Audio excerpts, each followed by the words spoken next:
Please listen to this.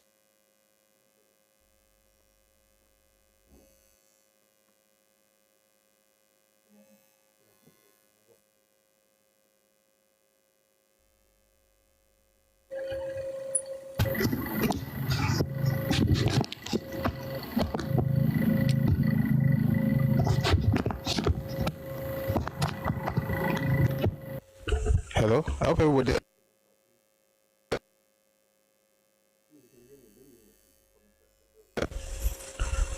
Please, if you can hear me, let me know, please, in the comment section. Just indicate that you can hear me or that you heard everything I've been saying. Because Martin Roy Jolataro, Kubali Danon.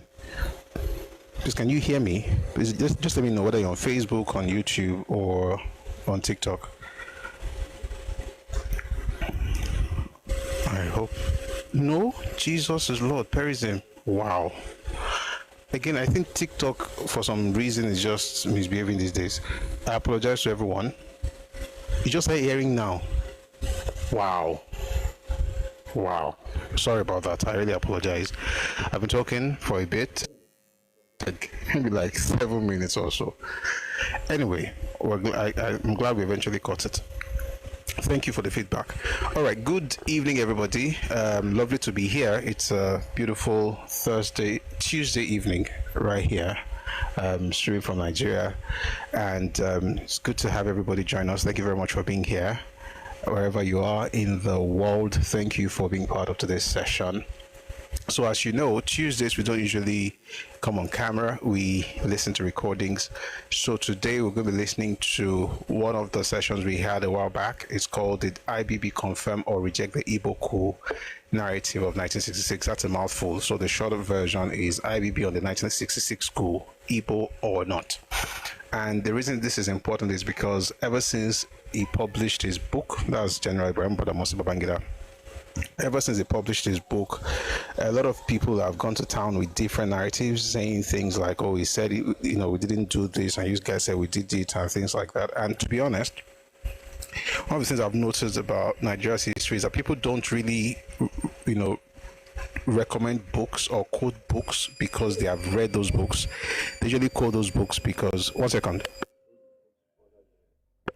They usually quote those books because those books further their agenda, or they're trying to use the books to further their agenda. And for the most part, that's what you find with this whole thing about IBB's book, A Journey in Service. But then you see, the thing is, you can trade words and say, oh, no, it's true, it's not true. But I think the best thing to do really is to read the book. The next best thing is to listen to the book being read. So today, we're going to read together. We're going to listen to the book as it's being read. The book of God is called A Journey in Service by Ibrahim Badamasi Babangida. But let me put out this before we continue. There's something we do on this platform. Although we're talking about a particular book, that book will be the central text, not the only text. And I'm saying this because if you've not joined us before, you might find that a bit strange. Yes, we have a central text, which is A Journey in Service, but you might find us dabbling into other books. So for instance, we might read just a paragraph or a line in one book, and then we have to explain that line with information from other books. So that will happen in today's session. All right. And like I said, this video is actually on the YouTube channel, Busri Ori. So if you want to listen to it much later, feel free to and watch other things there. But right now, all we're going to do is just to listen to the recording. But it's very good. It's very beautiful. And once we're done, we're going to have a session where we answer questions. Okay. So it's going to last for about one and a half hours thereabout. But I'm going to start by reading the description, of the video, and then from there we'll get on with the session. Lately, people have been throwing around a new argument. They say the 1966 coup was not an Igbo coup because General Ibrahim Badamasi Babangida supposedly said so. They quote his book, A Journey in Service, without reading a single page of it. IBB tried to soften the narrative around the Igbo officers involved, but it did not deny the ethnic tone of the coup. Instead, he wrote that it took on an unmistakably ethnic coloration. I should say that again. Instead, he wrote, quote, that it took on an unmistakably ethnic coloration. That is clear admission, not a denial. In this video, we open the book ourselves, we go line by line, we examine the events, and we bring in other historians to show what really happened. If we are going to talk history, then let's deal with facts, not feelings or borrowed talking points.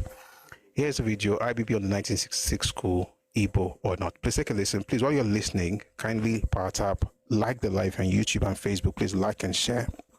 If you're on TikTok, power tap, and also click on the heart icon above the image up there, and drop a heart to me, all these things that help us get the live to the For You page. All right, drop a gift on YouTube as well. Thank you very much for being here. All right, so enjoy this video. It's called "Did IBB confirm or reject the Igbo coup narrative of 1966?" But that's a mouthful. The shorter version is IBB on the 1966 coup, Igbo or not. Enjoy.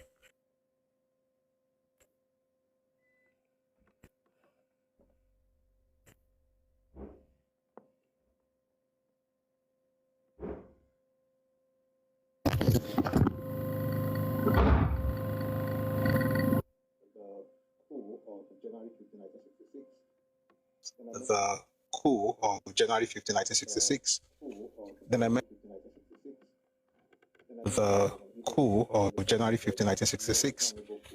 Then I mentioned that it was an Igbo coup, and then the person said, no, it's not an Igbo coup. Even General Ibrahim Badamasi said it was not an Igbo coup. So I was like, where? He said in his book. So I asked, have you read the book? I mean, I didn't ask the question because I was expecting the person to say yes. I knew it was going to be no.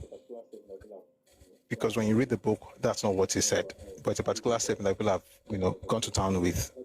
General IBB said it was not an Igbo coup. As a matter of fact, IBB was as abstract and as complicated in his understanding or explanation of what happened that you couldn't even pin him down to something. So in case you were not here that day, today is another good opportunity for us to read the book. So the book he published is called A Journey in Service. Okay, that's a book by General Ibrahim Badamasi Babangida, the man who called himself the military president. And there's a name they usually call him. Anybody knows? They call him Maradona. So I'm going to read from his book, and then you can now decide if he was dribbling people or if they were right about what they said he said, or they claimed he said. So this is from his book, A Journey in Service. Talking of the military coup d'etat of 1966 brings me to one of the darkest moments in our national history. In the early hours of January 15, 1966, I was woken up from my sleep at about 5 a.m. with loud, continuous bangs on my door by my good friend, Lieutenant Christopher Ugokwe. I had just gotten home hours before from a late-night party and didn't want to be disturbed. But when the banging persisted, I grudgingly got out to confront a bewildered Christopher, all dressed up in field uniform, screaming at me, "Ibrahim, get up, we have to go." "Go where at this time?" I queried in reply. Still breathless, Chris continued, almost incoherently, "Didn't you hear that there has been a coup and we have been told to report to the squadron to see our boss?" Our boss was, of course, Major Hassan Usman Katsina. I quickly changed into my uniform as we headed out to the squadron. As we drove past Nasarawa, which housed the minister's quarters and the official residence of the Sadawana of Sokoto and Premier of Northern Nigeria, Sir Amadou Bello, we noticed that the Sadawana's home was on fire. Chris said he was sure the troops had bombed it. We soon arrived at the squadron headquarters, where Major Hassan Katsina was waiting to address us. Very somberly, Major Hassan addressed us in his office and told us what he knew then. He told us that his friend and coursemate at Sandust, Major Chukwuma Kaduna Nzogu, had led a coup d'etat, and that Nzogu had confronted him earlier in the day to make up his mind to join the coup or face the consequences of not doing so. Hassan said his agreement to play along with Nzogu saved his life. Major Hassan then instructed us to ensure everybody in the squadron stayed inside. As a young lieutenant, I was lost for words. I was only 24. Note the details. I was only 24 and had never known the type of military intervention we were experiencing. I was only vaguely familiar with Gamal Abdel Nasser and his Free Officers Movement ousting King Farouk of Egypt in 1952. But that was textbook stuff. To have to experience this, I'll take that again, to have to experience it firsthand was different. Later that morning, acting presumably as the leader of the Supreme Council of the Revolution of the Nigerian Armed Forces, I want to implore us to listen to every word and to be very careful and note the choice of words that this author, General Babangida is using. So he says here, as a young second lieutenant, I was lost for words. I was only 24 and had never known the type of military intervention we were experiencing. I was only vaguely familiar with Gamal Abdel Nasser and his Free Officers Movement ousting King Farouk of Egypt in 1952. But that was textbook stuff. To have to experience it firsthand was different. Later that morning, acting presumably as the leader of the Supreme Council of the Revolution of the Nigerian Armed Forces, that's where I began to take note. Acting presumably. Why is this important? This author is writing the book in 2025. The event happened in 1966.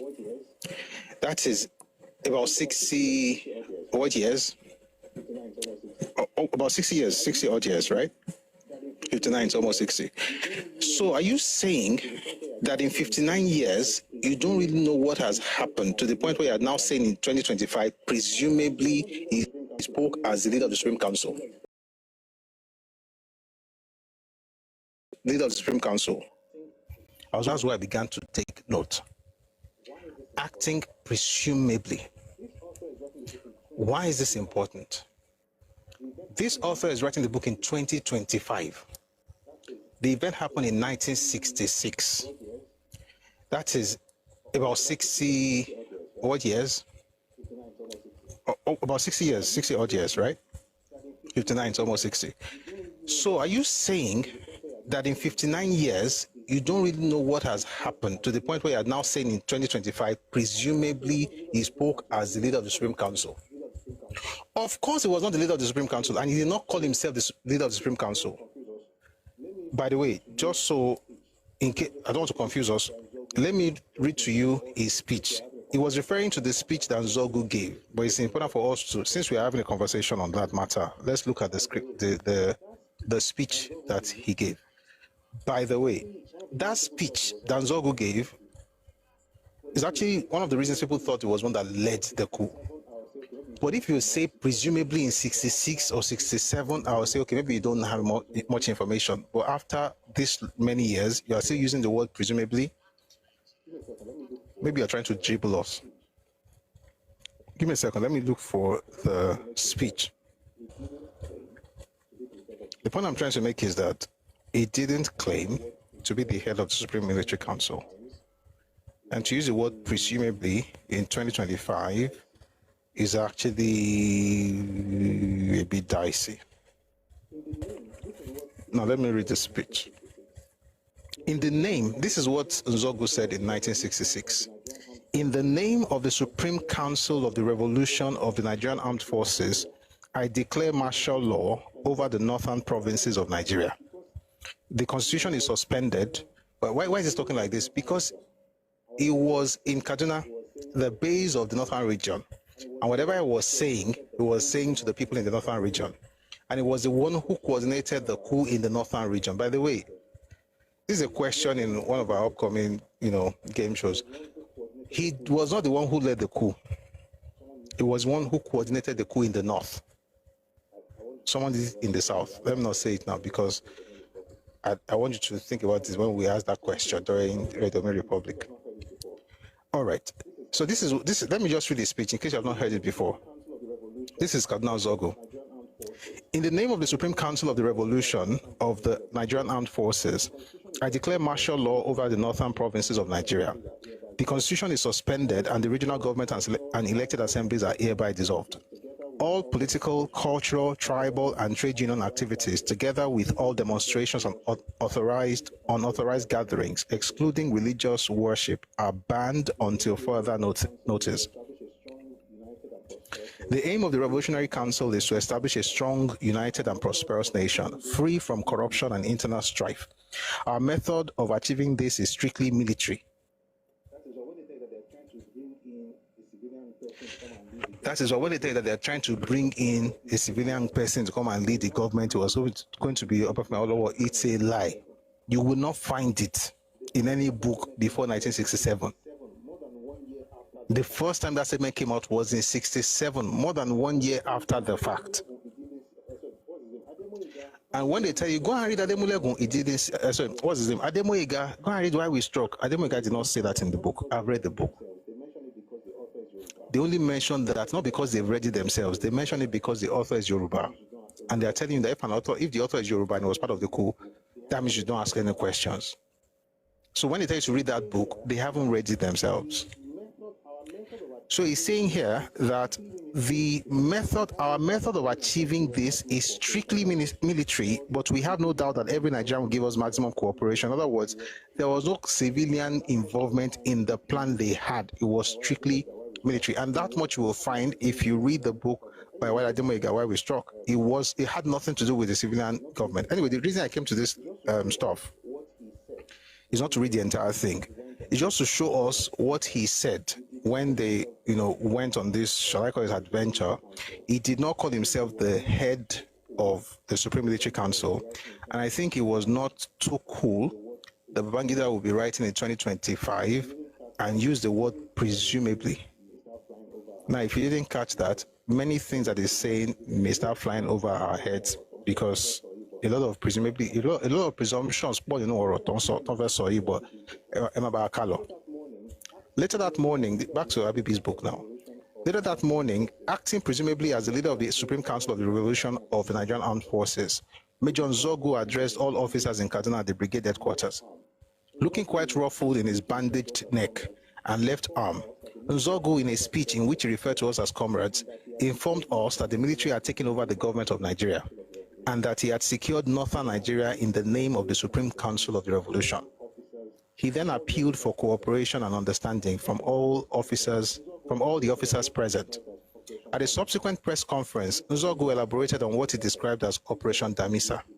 Damisa being the Hausa word for the leopard, which never changes its spots, describing the operation as a necessary service to our country, to rid it of all its filth and corruption. Later in the day, the gory details of what had happened, not just in Kaduna, but other parts of the country, started to emerge. In Kaduna, the Premier, Sir Ahmadu Bello, his senior wife, Afsatu, his senior assistant security secretary, Malam Ahmed Musa, Ahmed Pategi, a government driver, and the head of his bodyguards, Zarumi, had all been killed before the break of dawn. There were other killings in Kaduna. The commander of the 1st Brigade of the Nigerian Army, Brigadier Samuel Ademulegun, and his pregnant wife, Latifa, whom every senior officer jocularly referred to as Sisi Nurse, was gunned down in their bedroom. Not, by the way, she was pregnant, 8 months, when she was killed. Not far away from their residence, the deputy commandant of the Nigerian Defense Academy, Colonel Ralph Shodende, was also murdered. Outside Kaduna, the story was duplicated in Ibadan and Lagos. In Ibadan, the deputy premier, Chief Remifa Anikayode, was arrested and detained. The premier, Chief Samuel Aduke Akintola, was not so lucky. The coup plotters killed him after he tried to put up a fight. The Lagos scene was just as horrific. Apart from Prime Minister Sir Abubakar Tafawa and Finance Minister Chief Festus Okotiebo, who were kidnapped from their residences and later murdered, much of the leadership of the Nigerian army was wiped out by the plotters. The Adjutant General of the Army, Lieutenant Colonel James Yakubu Pam, was the first to be picked up in the presence of his wife, Elizabeth. He never came back alive. Then came the turn of the acting Chief of Staff at Army Headquarters, Colonel Kerr Mohammed, who also was assassinated. Lieutenant Colonel Abugo Lagema, then the commander of the 4th Battalion at Ibadan, was not spared either. He was gunned down at his Federal Palace Hotel room in Lagos. But one of the most painful was the killing of Brigadier Zakaria Maimalari. Having only just remarried a month before the January coup, following the tragic death of his wife, Miriam, Maimalari was at 36 considered one of the finest officers of the Nigerian army.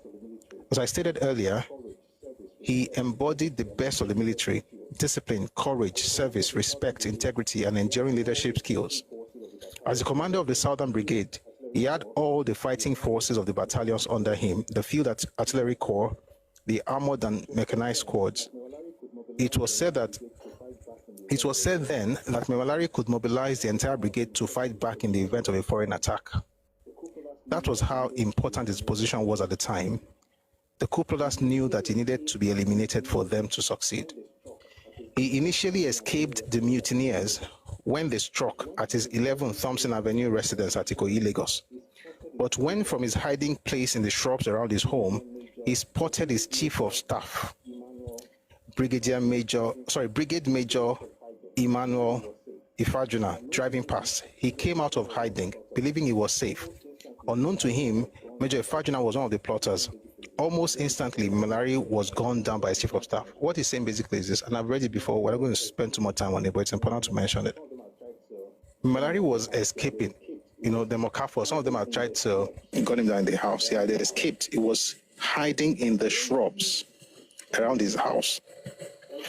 He then sees somebody that he knew, his chief of staff. And he said to say, thank God, at least I lost the person where I know, Ifajuna, who then went ahead to gun him down. A rain of bullets, killing him right there. By Monday, January 17, the situation had stabilized somewhat following the arrest and detention of Major Zogo and some of the other coup plotters. And it also became clear that Brigadier General Johnson Thomas Omunakwe Agui Ironsi had assumed power as head of the federal military government and supreme commander of the armed forces of the Federal Republic of Nigeria. It was a terrible time for the Nigerian military. As I have said elsewhere, as a young officer who saw all of this from a distance, listen to what is this is the second thing you should note. The first one was presumably when he used the word presumably when he was talking about Zogo.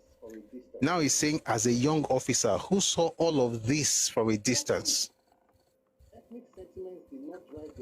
Probably ethnic sentiments did not drive the original objective of the coup plotters. I'll read it again. As I have said elsewhere, as a young officer who saw all of this from a distance, he was 24. He wasn't part of it, and he was not even one of the ogas. He was a boy. As a young officer who saw all this from a distance, probably ethnic sentiments did not drive the original objective of the coup plotters. For instance, the head of the plotters, Major Cardinal Zogu, that's not true. Zogu was on the head of the. That's why I said, Baba is not writing this book in 66. He's writing 2025. There's no way on earth he doesn't know who the coup plotters really were. And just in case you were not here when we discussed it, I'm going to take a pause here, and let's all travel to Telegram. I could have taken from somewhere else, but I think we can go there together. Please go to Telegram, Telegram channel, Redomi Global. If you can, please go there. There's a section there called Learning Materials, Books and Resources. Please go there. When you get there, please go to Files and look for a document called Special Branch Report, 1966. I've referred to this a lot, and I hope you've read it, but just in case you haven't, we're going to read it together. Not everything, apparently, just a bit of it. It's a very, very, it used to be a very secret document before it was put out there, and we are fortunate to have this now. I'll read something to you here. Hope you found it. Someone says perhaps the book was written for him by a trusted research assistant. No, unless you don't know the person who actually wrote the book. The book was not written by a trusted assistant. By the time we are done, you know exactly, nobody wrote it for him. If anybody wrote whatever, they wrote what he wanted them to write. Wangeta is a very intentional person, and for that I respect him. And for other things as well. Let me sum to you from that document. Again, it's not something you find everywhere, but it's a very, very important. If you want to understand the coup of January 66, you must read this. Okay. So it says here, in August 1965, this is Special Branch Report. Why is it important? This document was produced in April of 1966, all right, 3 months after the coup. And what makes it important is this. 200 people were interrogated, all the coup plotters and everybody that worked with them, 200 were interrogated, and this report is the product of that interrogation. And it was published in April of 1966. Okay? And it's one of the most important documents. There's a particular writer, I'm not going to mention his name, particular writer who, wants everybody to believe him, but the day I knew I was right, not to believe everything he was saying, was when he tried to rubbish this document. This document is a very important one. Let me read something to you from here. In August 1965, 3 officers, Major Okafor, Major Ifajuna, and Captain Oji, who were already dissatisfied with the political developments in the Federation and the impact of these developments on the army, held series of discussions between them about the matter and set about the task of searching for other officers who held views similar to their own and who could eventually be trusted to join them in the enterprise of staging a military coup d'etat. In September 1965, Major R.H. Chukwuka, that's Humphrey, of Nigerian Army Headquarters, Lagos, was persuaded to join the group of conspirators. Followed in October 1965 by Major C.I. Anufuro, that's Chris Anufuro, also of the Army Headquarters. Major C.K. Nzogu, that's Cardinal Nzogu, was brought in around that time through the efforts of Major Anufuro, an old friend of both Majors Nzogu and Okafor. Major Nzogu in turn secured the support for the plan of Major A, that's Adewale Ademoyiga, who had worked with him in the Nigerian Army Training College, Kaduna. If you have read this report back in 66 and you are reading it right now, would you say Nzogu was the one who planned the coup? Because he was the one coordinating the coup in the north, and it was successful. And he went on radio to declare the name of the Supreme Military Kiniko. That's it. But to say he was the one that came up with the idea of the coup is not true. Please remember this as we continue with IBB's book. Now let's go back to IBB's book. Again, the book is called A Journey in Service.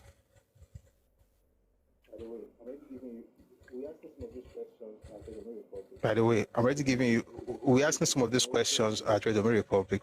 It could be today, it could be tomorrow, just be ready. Anyway, so back to this now. So knowing that, let's go back to A Journey in Service. It says, for instance, if I let me go back just a little bit, it was a terrible time for the Nigerian military. As I have said elsewhere, as a young officer who saw all of this from a distance, probably ethnic sentiments did not drive the original objective of the coup plotters. What do you see? Number one, I was young. Number two, there's a probability it was not really ethnic. He's not saying anything categorically. It's gibbling. He's gibbling us. Let's continue. So I was a young officer. I saw it from a distance, but probably there's no ethnic sentiments.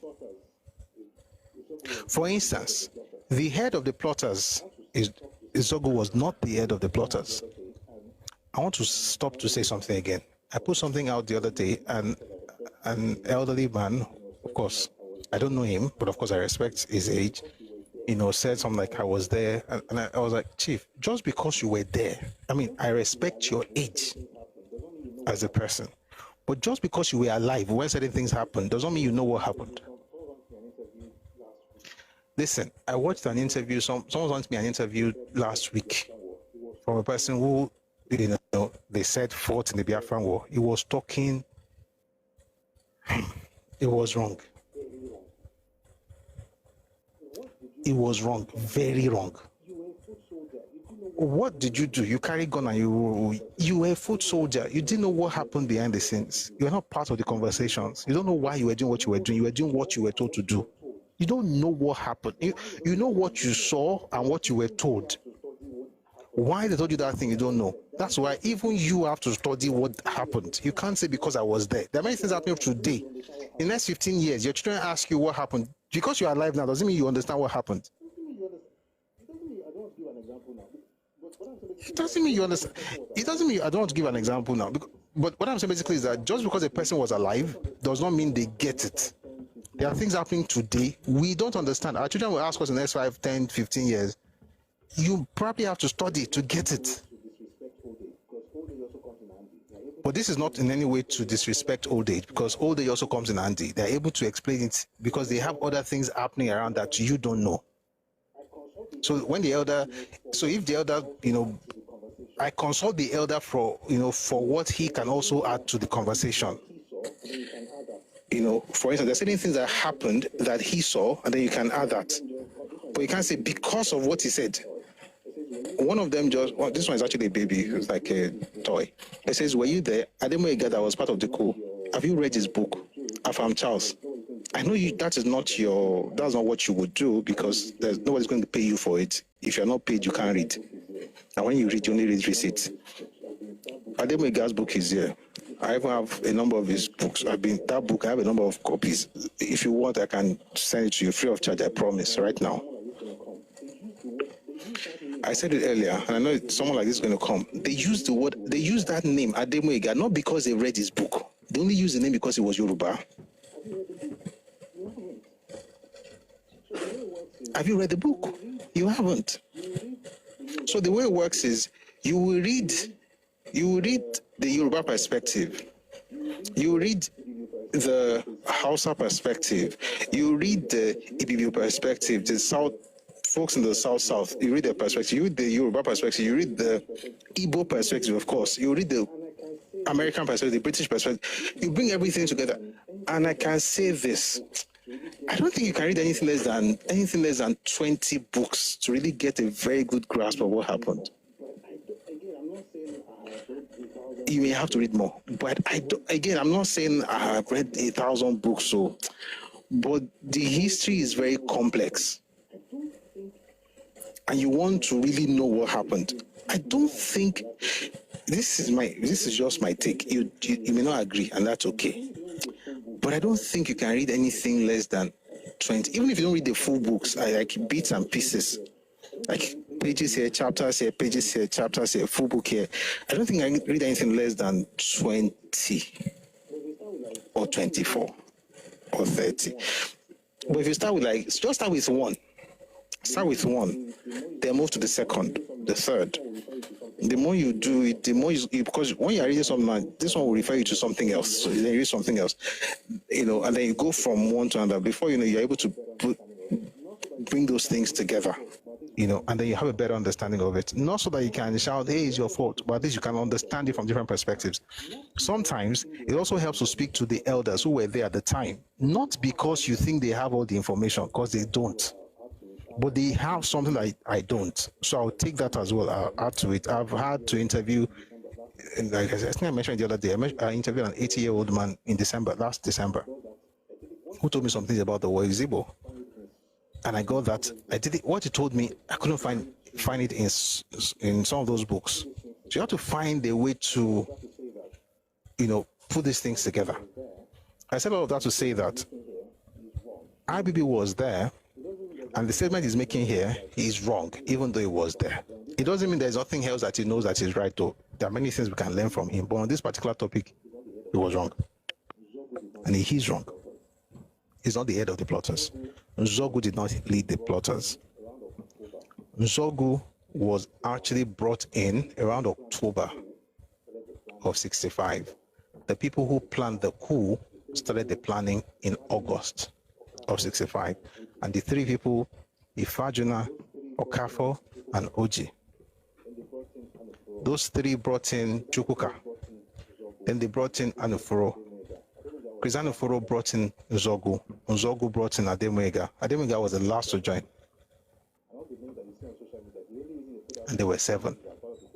And all the names that you see on social media, the only reason they put out 24 names as part of the coup plotters is because they want to swell up the name of the non-Igbos. They want to add many non-Igbo names so that you can stop calling it Igbo coup.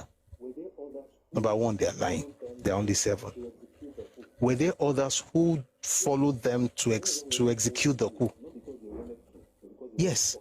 Many of them were even told to do it, not because they wanted to, but because they were instructed to. Why? Because the major guys that did it were majors. Of those 7, 6 were majors. 1 was a captain, that was OG. All the other guys were majors. Number 2, the folks that they commanded to do stuff did not even know what they were being told to do. Read the book by Foloyewole, The Reluctant Rebel. He didn't know about that thing until 11:40 p.m. on January 14. They came to his house 11:40. We moved with them, and then they said the HR was between 2 and 3 a.m. Just a few hours. They've been planning for months.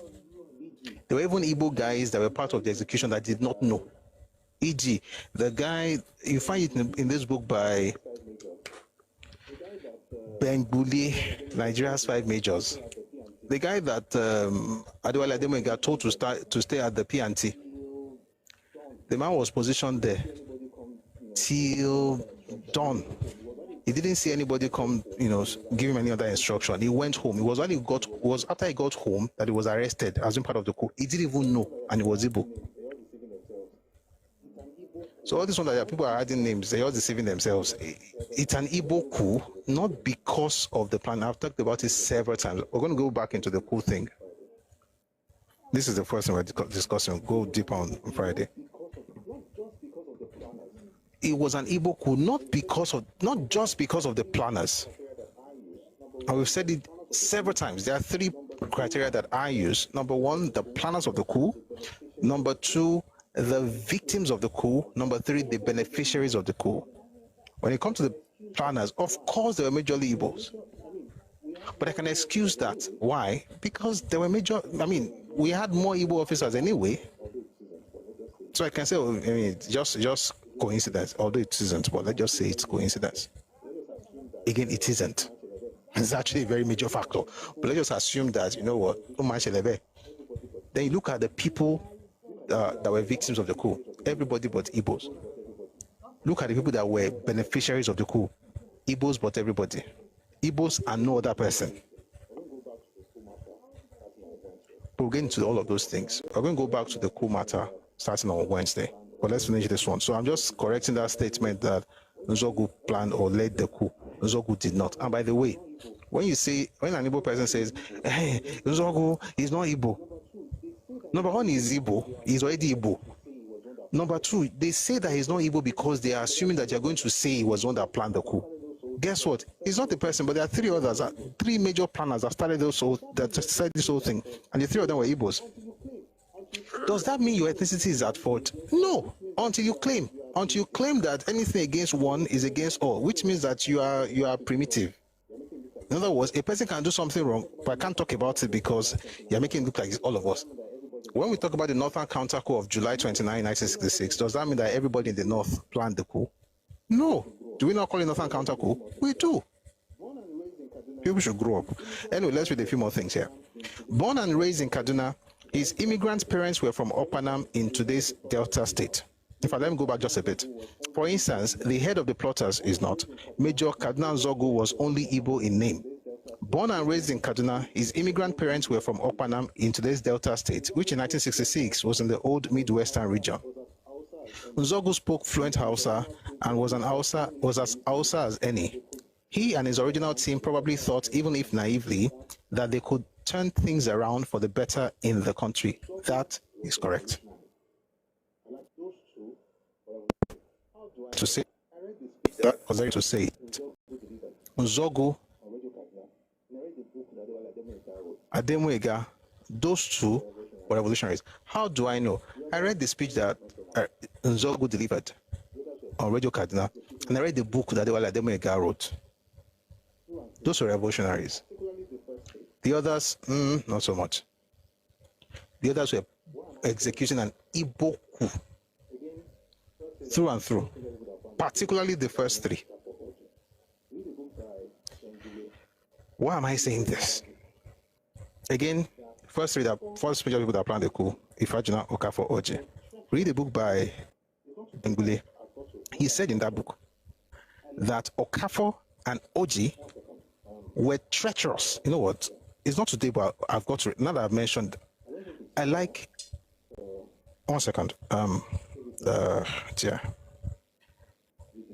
I don't think it's fair to say these things without reading it. Maybe like I say, I just talk. What of Victor? Which Victor? Victor was not part of the coup. Victor Banjo are you asking about Victor Banjo? Victor Banjo was not part of the coup. Victor Banjo was the one.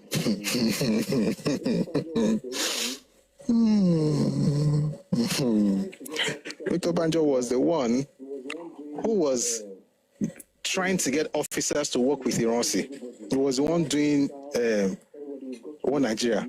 He was one talking to everybody, north, south, everybody. We've got to work with the new head of state, Iransi. He did all of that until the 16th. He did that work within 24 hours between Saturday, January 15 to Sunday, January 16. By the way,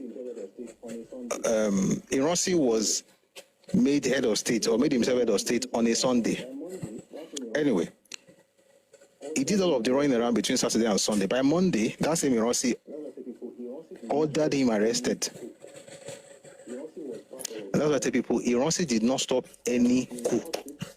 Iransi was part of the coup. And if you doubt it, I think we should have a full session on this thing all over again. But there are two books I can quickly recommend. Read Go On, The Biography of a Soldier Statesman by J. Sawa Eligo, and read A Tragedy Without Heroes by Larry M. Njoku. You see what, and then read The Reminiscences by David Ejo. You see what Iransi did in the early hours of Saturday. Then when you read Beckon to Serve by Shehu Shagari, you see what he did in the afternoon of Saturday and in the evening of Sunday. Afternoon and evening of Sunday. We discuss this truth with all respect and due respect, and everybody's loving Nigeria. We are all one Nigeria, but we shall discuss these things. But Victor Banjo was not part of the coup. Victor Banjo was invited to be part of another coup. That was a coup that was planned in 1964 by Odumegwu Ojukwu. He invited 4 people. He invited Wellington Bassey. He invited Victor Banjo. He got those ones to work with him. Then he invited David Ejo and Yakubu Gowon. Those 2 went against him. That's why, by the way, what I just said right now, you find in Reminiscences by David Ejo. But that's why when you read the book by Frederick Forsyth, Emeka, that's why he was throwing jabs at Gowon, saying he was always going to run to Igbo, because those 2 reported him to Foster. Anyway, they told Victor Banjo was not part of it, but by Monday morning, from going to say hello to Iransi, he found himself in a ship in prison. They were going to kill him. They would have killed him that morning. They didn't kill him for one reason and one reason only. There was a foreigner at the reception. That's why they didn't kill him. You find that in the book by Adeton Obushe, Breaking the Silence. They were going to kill him. Now moved him from I'll answer your question, from the ship to Kirikiri, from Kirikiri to Ikorekpone, from Ikorekpone to Enugu. That's the story of his life. Is Maxillion a credible writer?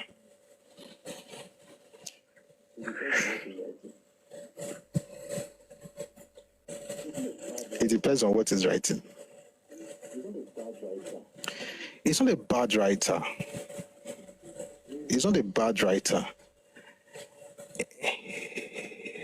He's just... he's Igbo leaning. Yeah, he's not a bad writer, but he tries as much as possible not to offend the Igbos. Maybe because he's either Igbo or from the old Eastern region, because I think he wrote in one of his books, which I have, that his father was, in there. But he's very biased towards the East. And with Yoruba people, he can, for instance, he was one who said that with Yoruba people, he doesn't really care for the truth.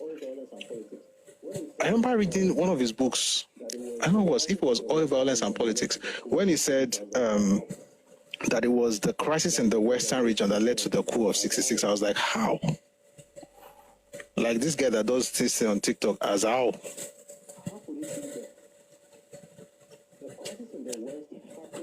How could it be The crisis in the West happened in the last quarter of 65.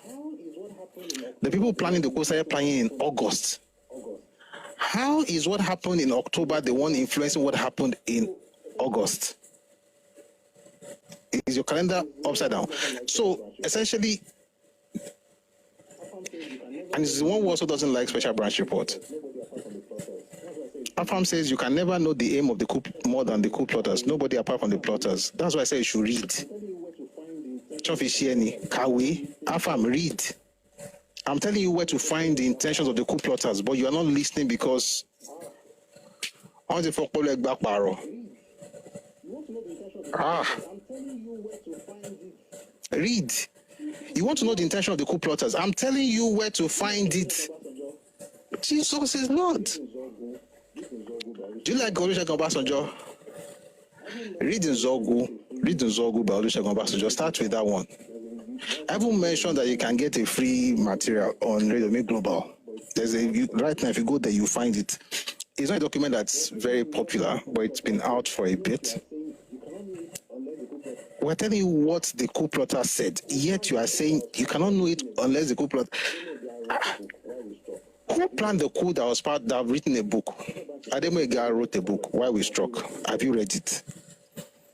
Special branch report interrogated all of them. Have you read the report? I've mentioned the one by Bengbuli. Have you read it? I've mentioned the one by, although Bule was not one of the coup plotters, but was one of the people that executed it. You have not read that one. You've not read the one by Fola Deola. Fola Yewale. Fola Deola is GT Bank. Fola Yewale, the reluctant rebel, reminisces, David Ejo. Go on, biography of a soldier statesman, J. Sawel. Like I've mentioned all these books. As the only thing you know in your life is the lies they've told you. By the way, you don't even know the lies, because if I ask you a question now, you say Nzogu did it. Anyway, let's go to where it took us. Somebody says he's talking from IBB's perspective. No. No. IBB did not say that. You know what? I mentioned something. I said I want to quickly show something about Okafor and Oji. This is the Nigeria's 5 Majors by Bengbuli. Where can you find the books? Redomi Books. On Telegram. Redomi Books. Let me read something to you from Bengbuli. Bengbuli is Igbo, by the way. He also always shouts, it's not an Igbo coup, but this is what he wrote in his book. The book is called Nigeria's 5 Majors. Here goes. It says, by far, the most formidable obstacle between the coup executors and success was the unanticipated element of treachery that manifested itself in the course of the nocturnal operation. In that regard, and to begin with, both Major Don Okafor and Captain Ogbo Oji, the latter of whom was Ironsi's kinsman from Umaya, had taken a stand against any step that might embody the killing of Ironsi. The very same man who, at the most crucial stage of the operation, called out the troops of the 2nd Infantry Battalion with orders to quell the rebellion. It was, to say the least, too much of a coincidence that while the two would-be assassins were pointedly making for the GOC's residence, hoping to apprehend him, he himself was at the same time heading towards Ikeja to enlist the support of the personnel of the said 2nd Battalion with a view of quelling the coup. Obviously, someone must have tipped off the superior officer. That's from Bengbuli. And he was careful to make us realize that Oji is from the same hometown as Ironsi, Umaya. Then he said it was too much of a coincidence, and he called it the element of treachery that manifested itself in the course of the operation. At the time they were going to kill Ironsi, that was the exact same time that it was even the house. That's why I say that anything that has to do with Igbo people in the way, or with what's this man's name?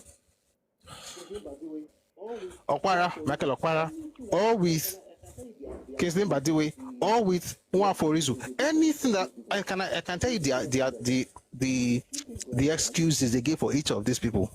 You think about them like, do you think we are dumb? Every one of them could be excused for. They just say one thing happened. It's not today's topic. One day we'll talk about. We should have a series on these coincidences, starting with the one with Azikiwe. Everybody. So this one, as he was going to his, as they were going to kill him in the house, he was leaving the house. This man, Okafor, then if you the book that this guy was telling me to read the book while we struck. He said Okafor then after leaving this place, so went back to the place where they were supposed to, the rendezvous point, and they said to him that, oh, I didn't catch anybody, I couldn't. In fact, let me read it to you. Guys, he mentioned again, hey, if you're Yoruba here, let me tell you something. If you speak on the wall, the only name that you'll be told to go and read is Adewale Ademega. So my advice is, why not just Kuku read him? Why not Kuku read him? Read. Answer now. Be answering. I said make Kuku read. I said that in pidgin intentionally. Make Kuku read them.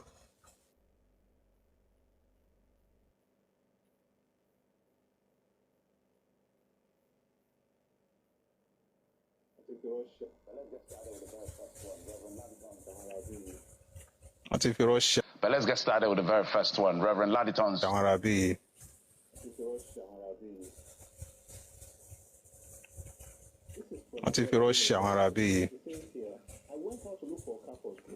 This is from Adewale Ademega's book. It says here, I went out to look for Okafor's group. I met Okafor himself coming from the Federal Guards barracks. What has happened to you and what have you achieved? I shouted at him. If I let me do that drama. I went out to look for Okafor's group. I met Okafor himself coming from the Federal Guards barracks. What has happened to you and what have you achieved? I shouted at him. I have just lost my command, Okafor said slowly. The news sent cold sweat through my spine. I almost shivered. Oh no, what have you done wrong? What's all this about? I spoke to my RSM just now and he nearly shot me. He said the GOC had been to the barracks. I did not meet him there, explained Okafor. What? Did he escape from you? I asked. Arrest him. I found that he was not there. He had not yet returned from the party. Which party? I asked. Everybody had left the party since 9 last night. No, it was another party. He had been to another party after Mimalari's party. Now he had been in here. He commanded the troops not to take any orders from me, and none of them would obey me now. In fact, they were ready to shoot me. It was shocking.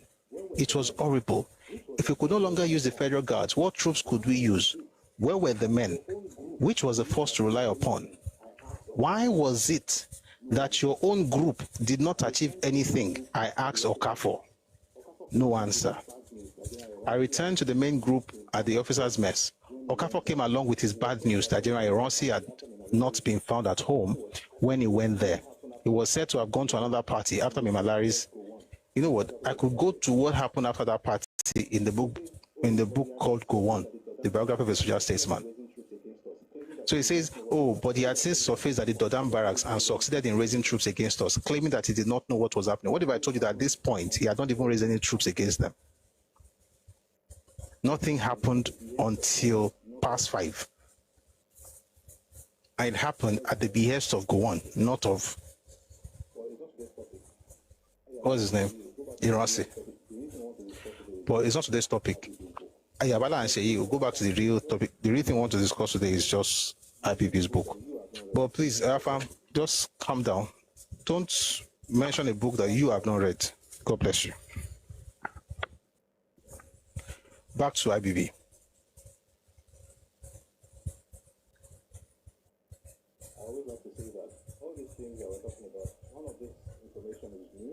I always like to say that all these things that we're talking about, none of this information is new, and there's none of them that is hidden.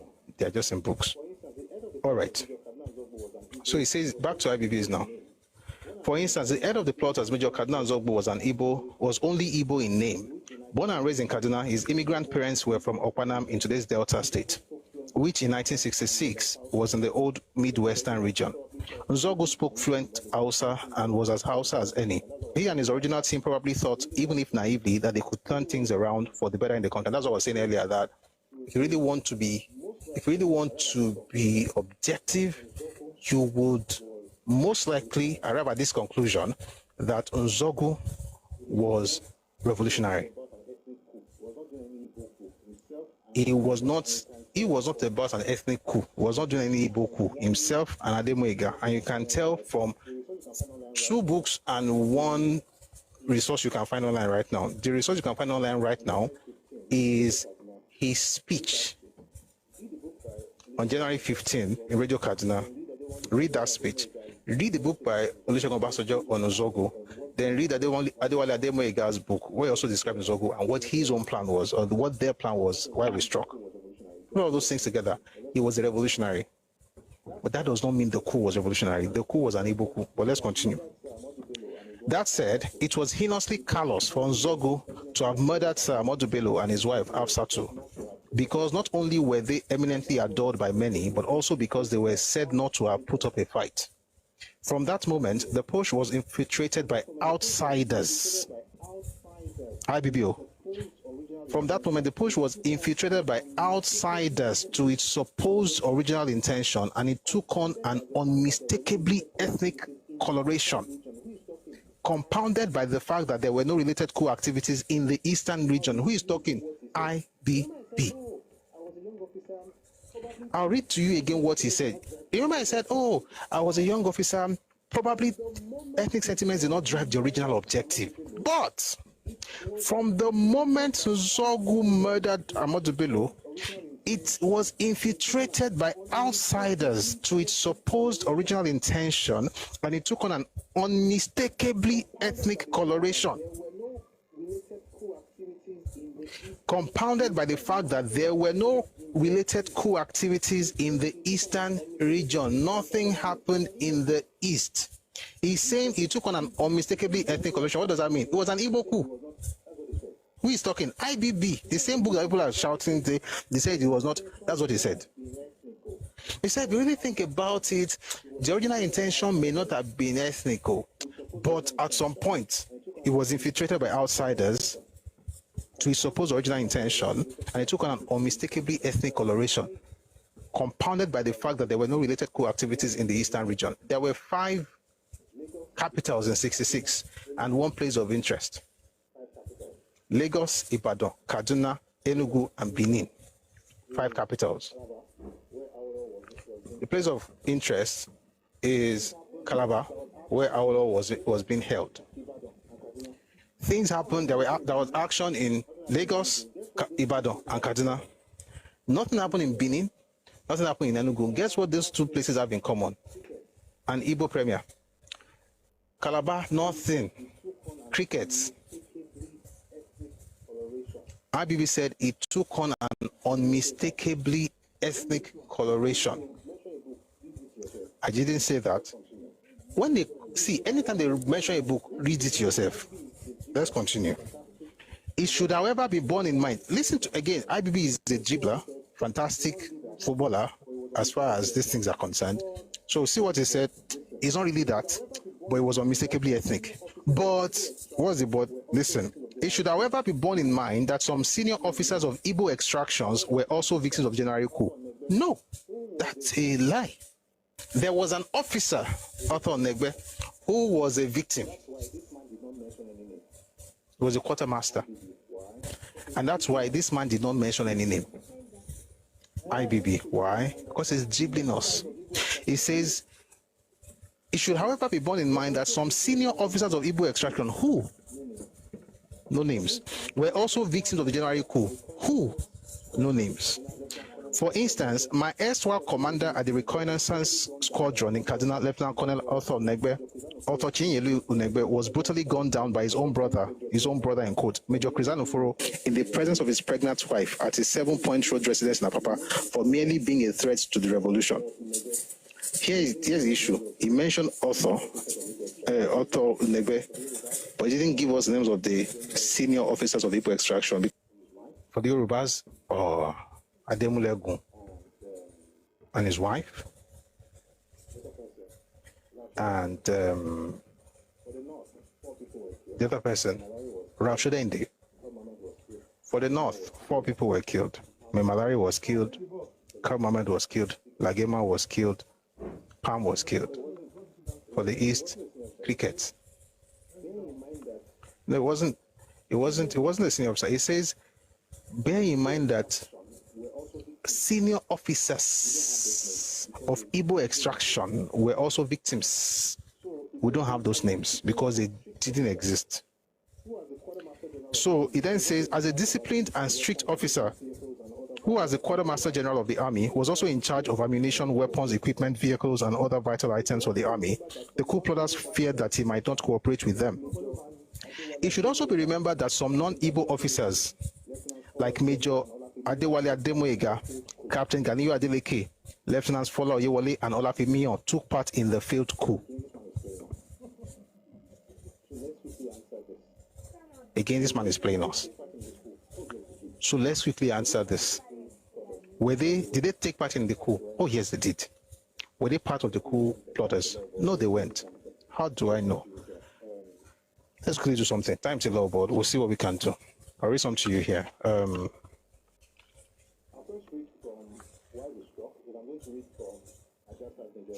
I'll first read from Why We Struck, then I'm going to read from Nigeria's 5 Majors, then I'm going to read from Fola Oyewole's interview. So let's start with Why We Struck. Before midnight, this is from Adewale Ademoyega, who he mentioned, ready to move with about 20 by the telephone. That's the one in Ibadan, the one that went to unalive the premiers, Chief S.L.A. Akintola. The one went to unalive the premier in Ibadan. That's Owobosi. At midnight, Owobosi was waiting by the telephone to receive the final order from Lagos to move. That's from Abeokuta to Lagos. Sorry, from Abeokuta to Ibadan to go and do the terrible thing we wanted to do. At about 23 hours, that's 11 p.m., a group of officers, please take a listen, please pay attention. No. At about 23 hours, 11 p.m., a group of officers were assembled at the military quarter of Major Ifajuna at Apapa. These included the officers who took part in the planning of the coup, namely Ifajuna, Anufuro, Okafo, Chukwuka, and myself. With us were a number of young officers, captains and subalterns who had only just been summoned from the officers' mess for the operations. Not more than 2 of them had previous knowledge of the operation. In other words, they did not know that this was going to happen. They didn't even know they were going to have any operation. One of these was a staff officer working with the Fajuna, and the other was a subaltern working with Major Kafo. Neither of these 2 was Yoruba. How do I know? Let's quickly read. This is going to take time, but I think we can make it happen. We're going to read an interview granted by Fola Oyewole. Remember what this man said? He said that, one second. He said, let me read just one more time. It says here that at about 11 p.m., about 2300 hours, a group of officers were assembled at the military quarter of Major Ifajuna at Apapa. Then he mentioned the people that were there. He said this included the officers who took part. What he explained that the ones I'm about to mention now are the ones who took part in the planning of the coup, namely Ifajuna, Anuforo, Okafo, Chukwuka, and myself. There are 5. There are only 2 people that are not there of the original 7. One is the one coordinating the stuff in the north. The other person is Oji, Captain Oji, who eventually was going to work with Okafo because he was a captain. He was going to work with Okafo. And it must have been the subaltern working with Major Okafo. And then he says one of these was a staff officer working with Ofajuna. And then back to what I was saying. This included the officers who took part in the planning of the coup, namely Ifajuna, Anuforo, Okafo, Chukwuka, and myself. With us were a number of young officers, captains, and subalterns who had only just been summoned from the officers' mess for the operations, or more. They didn't know about it. Not more than 2 of them had previous knowledge of the operation. One worked with Ifajuna, one worked with Okafo. The one working with Okafo is the OG that Ben Boulier mentioned, that both of them were the ones going to Ironsi's house. But there were other young people there. So let's listen to one of those young people that were, one of the young people there at the time. That we're going to read Fola Oyewole's interview.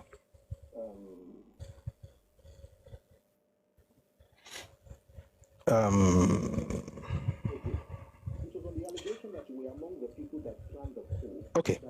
Oh, good. It was on the allegation that you were among the people that planned the coup that you were detained by the federal government. We want you to assess the situation then that really prompted the military to strike. And this is the answer from Folayewale. I was not one of the master planners of the coup. It will interest you to know that by 11:30 on the night of January 14, 1966, I had no clue about the coup, no clue whatsoever. So why did they link you? Then he says, precisely, I was friendly with Emmanuel Fajuna, who was the brigade general, and then after they had planned and done everything possible, as the saying goes, some of the people who agreed to what they had agreed decided not to take part. It is a matter of getting anybody who could help. And by virtue of my position, I had a telephone in my house, which was the same thing that happened to most people there. The original planners started telephoning. Where are you? I want to see you. It was an emergency period. I was second in command to the transport brigade in Apapa, and we were on 24-hour alert. So like they will say something like this, something is happening in Ogbomoso, blah, blah, blah. Can you help out? We did get instructions 24 hours. It didn't come as a surprise. So that is what happened. They drove to my house at about 25 minutes to 12 and asked me to come to Fajuna's house, which is where Ademega was talking about in his book that they gathered. Asked me to come to Fajuna's house. I got there and I saw a lot of officers sitting down, and they had even finished what they were talking about, and they said, you stay and I will brief you.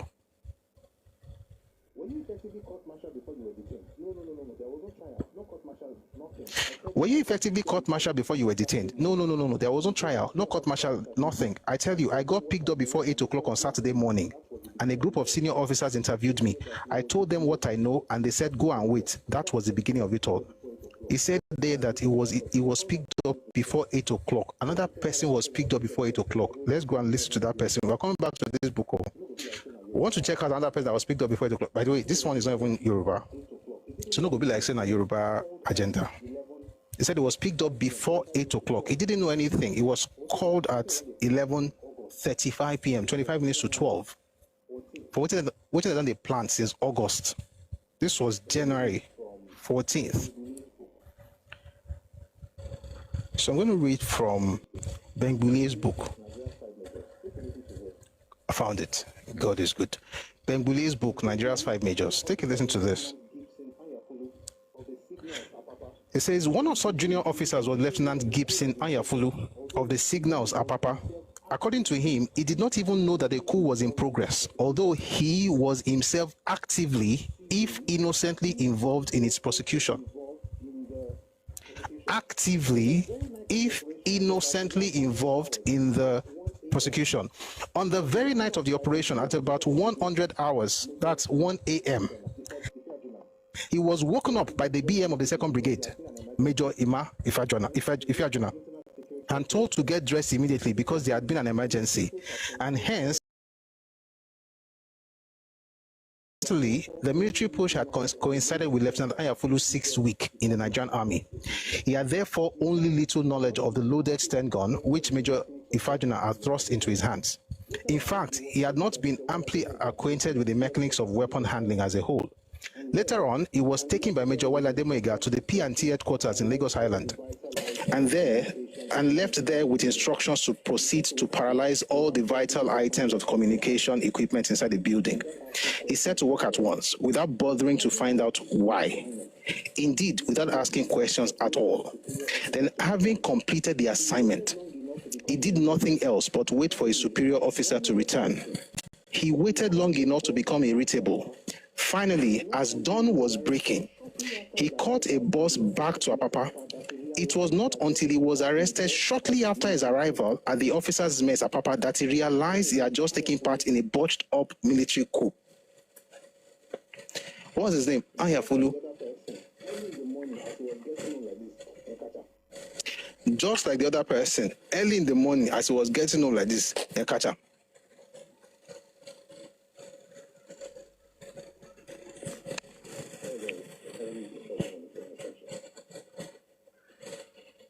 Sorry guys, there's somebody disturbing me in the comment section. I said there's another person. He mentioned, IBB mentioned Yoruba names. So we know for a truth, Adewale Ademega was part of the planning. We know. Folayewale is the one we just read about, who said he didn't know anything until 25 minutes to 12 midnight. And it's corroborated by the book by Adewale Ademega said a lot of the young people there did not know anything. It's also corroborated by this book by Bengbule, Daranyafulu, who is Igbo, was part of a coup, actively engaged, although he was innocent. He didn't know. Now, let me read to you something from that same interview that Folayewale granted, where he mentioned Ganiu Adeleke, who is another Yoruba person that IBB mentioned. Number brilliant. So he says here, so this is the question. You are at a point, according to your book with Captain Adeleke, the book again is called The Reluctant Rebel. You were at a point, according to your book with Captain Adeleke, another Yoruba soldier. Who was he? It says he was a colleague. He is the one who said he wanted to consult the family, and we were friends. We both worked in Apapa before the crisis. He said he was going to consult his family. Let me read the full stuff. Let me go back up just a bit. It says here, I was not the only one. This is Folayewale. I was not the only one. There are some other people who did not know until that day. For instance, on the night people were briefed, a colleague, that's Ganiu Adeleke, was in the briefing and he told them, look, I have to consult my family. They looked at him and said, okay, go and consult your family. Just by the corridor, they told somebody, follow him. Maybe he will be the first casualty of the coup. Of course, what do you want him to decide? So simple, that gentleman is still alive today. That's the one now referred to.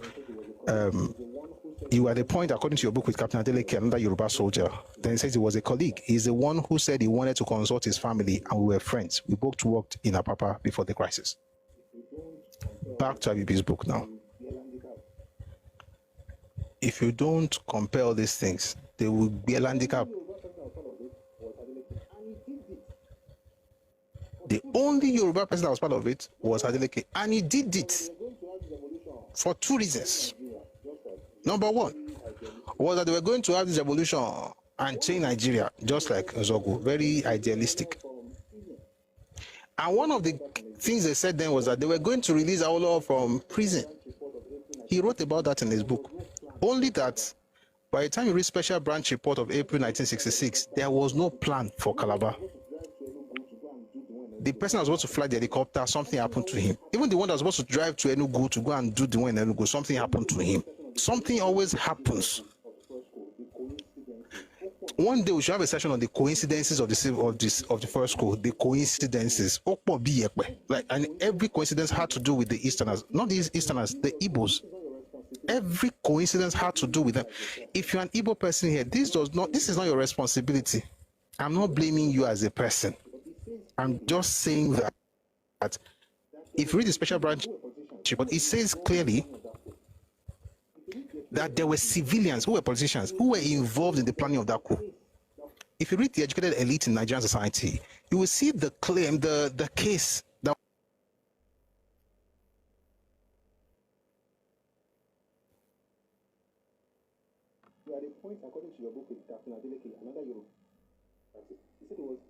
we are at a point, according to your book with Captain Adeleke, another Yoruba crisis. He said it was. I was not the only one. There are some other people who did not know until that day. For instance, on the night people were briefed, a colleague, that's Ganiu Adeleke, was in the briefing and he told them, look, I have to consult my family. They looked at him and said, okay, go and consult your family. Just by the corridor, they told somebody, follow him. Maybe he will be the first casualty of the coup. Of course, what do you want him to decide? So simple, that gentleman is still alive today. That's the one now referred to. You were at a point, according to your book with Captain Adeleke, another Yoruba soldier. Then he says he was a colleague. He's the one who said he wanted to consult his family, and we were friends. We both worked in Apapa before the crisis. Back to IBB's book now. If you don't compare this thing, the only Yoruba person that was part of it was Adeleke, and he did it for two reasons. Number one was that they were going to have this revolution and change Nigeria, just like Nzogu, very idealistic. And one of the things they said then was that they were going to release Awolowo from prison. He wrote about that in his book. Only that by the time you read Special Branch Report of April 1966, there was no plan for Calabar.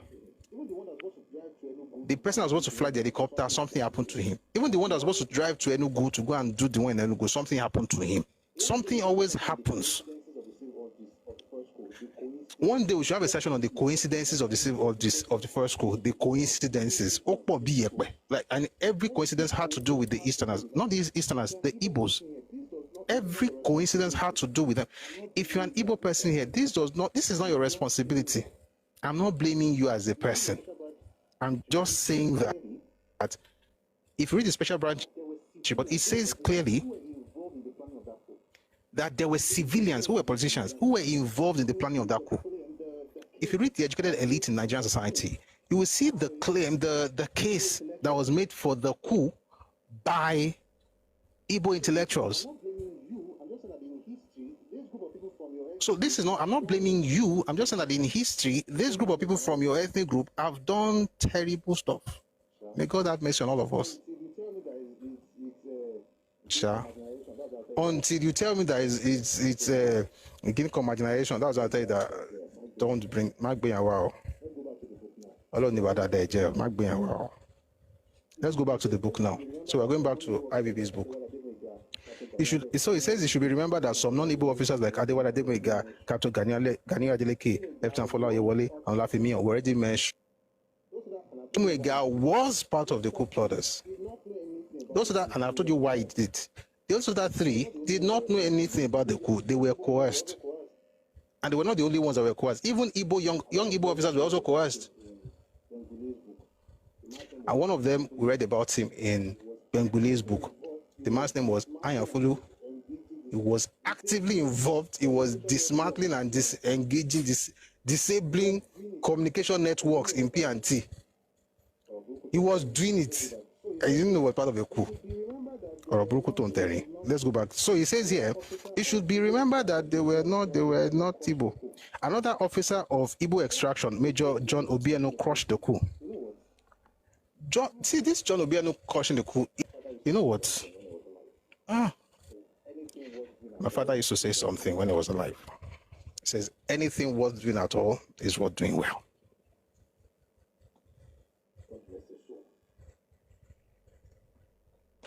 God rest his soul. Let's do this well. This is Coup 1, the biography of a soldier statesman by J. Isawa Eligo. Oh, great. Found it.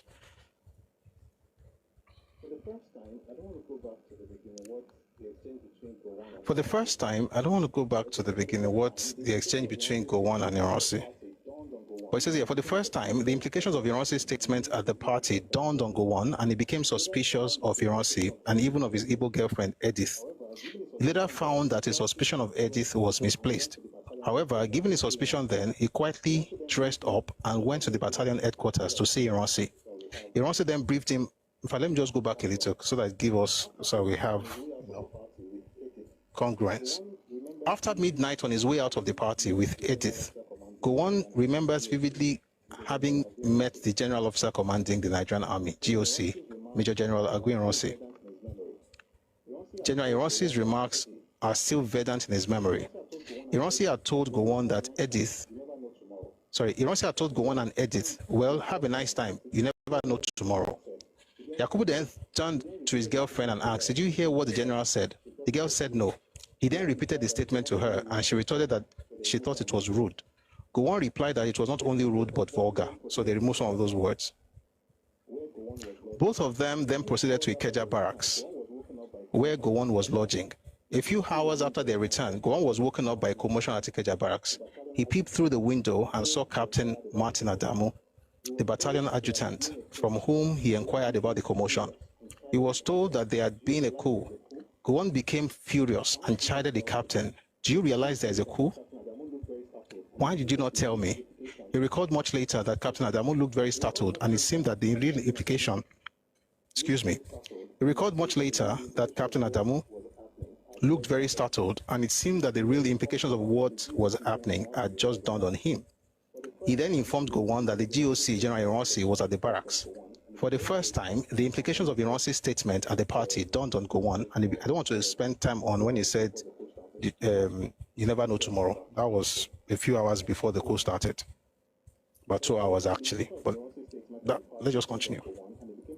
For the first time, the implication of Ironsi's statement at the party dawned on Gowon, and he became suspicious of Ironsi and even of his Igbo girlfriend, Edith. He later found that his suspicion of Edith was misplaced. However, given his suspicion then, he quietly dressed up and went to the battalion headquarters to see Ironsi. Ironsi then briefed him on the coup. Gowon then turned to Captain Adamu to know if he had informed the brigade commander, Brigadier Mamalari, of the situation. He was informed that the telephone lines were out of order. Why were they out of order? Because of what happened at the PNT. He was informed that the telephone lines were out of order and that they could not contact anyone. He tried the telephone himself and found it was a worthless effort. After his briefing, please pay attention. After his briefing, General Ironsi gave orders to the effect that it would take 2 hours before the first unit could get into town. This was the point at which Gowon really reacted. He asked about the approximate time the coup took place and found that the exercise had begun at about 3 a.m. He could not understand why it should take 2 more hours before the rebels should be tracked down.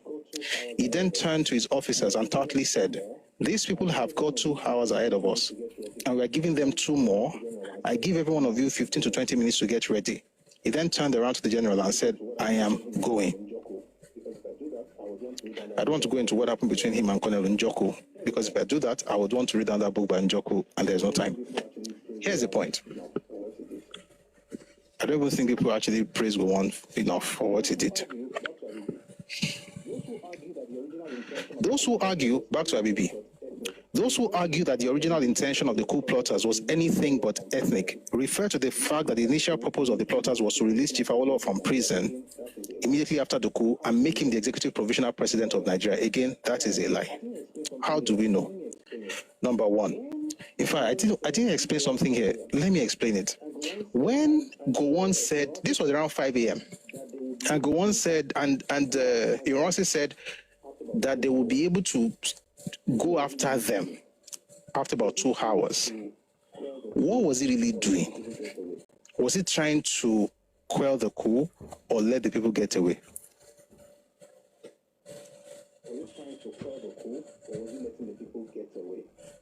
Was he trying to quell the coup or was he letting the people get away?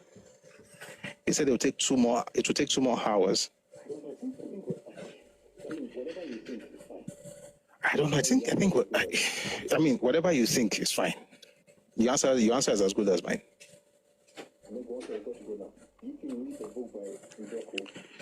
And then Gowon said, we've got to go now. If you read the book by Njoku, A Tragedy Without Heroes, I don't talk about what, I don't go into all of that. How, Ironsi knew about what was going to happen and how Gowon thought Njoku had been part of the whole thing. But when he was writing, he wrote 7 Thompson Avenue, which was where Malari was hiding before he was then killed after he came out by Ifajuna. He wrote certain names. One of those names was Oji. Why? Why did he write Oji? He wrote Ifajuna. Why? At that time, Ifajuna and Okafor were in a car heading to Enugu. By 2:15 p.m., they were in Enugu. So how do I know? Go and read the book by Adewale Ademoyiga. You'll find it there. All right, let's just quickly finish because of time. So this is how IBB finishes this thing. It says here that those who argue that the original intention of the coup plotters was anything but ethnic refer to the fact that the initial purpose of the plotters was to release Chief Obafemi Awolowo from prison immediately after the coup and make him the executive provisional president of Nigeria. That is a lie. How do I know? Number one, if you read the statement by Cardinal Zogu, he made it very clear what kind of solution they were bringing. Let me read to you from his own speech.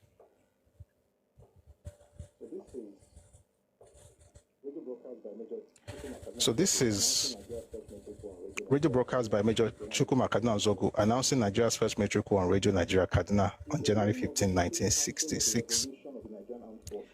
In the name of the Supreme Council of the Revolution of the Nigerian Armed Forces, I declare martial law over the northern provinces of Nigeria. The Constitution is suspended and the regional governments and elected assemblies are hereby dissolved. The aim of the Revolutionary Council is to establish a strong, united, and prosperous nation, free from corruption and internal strife. Our method of achieving this is strictly military. Our method of achieving this is strictly military, but we have no doubt that every Nigerian will give us maximum cooperation by assisting the regime and not disturbing the peace during the slight changes that are taking place. Our method of achieving this is strictly military.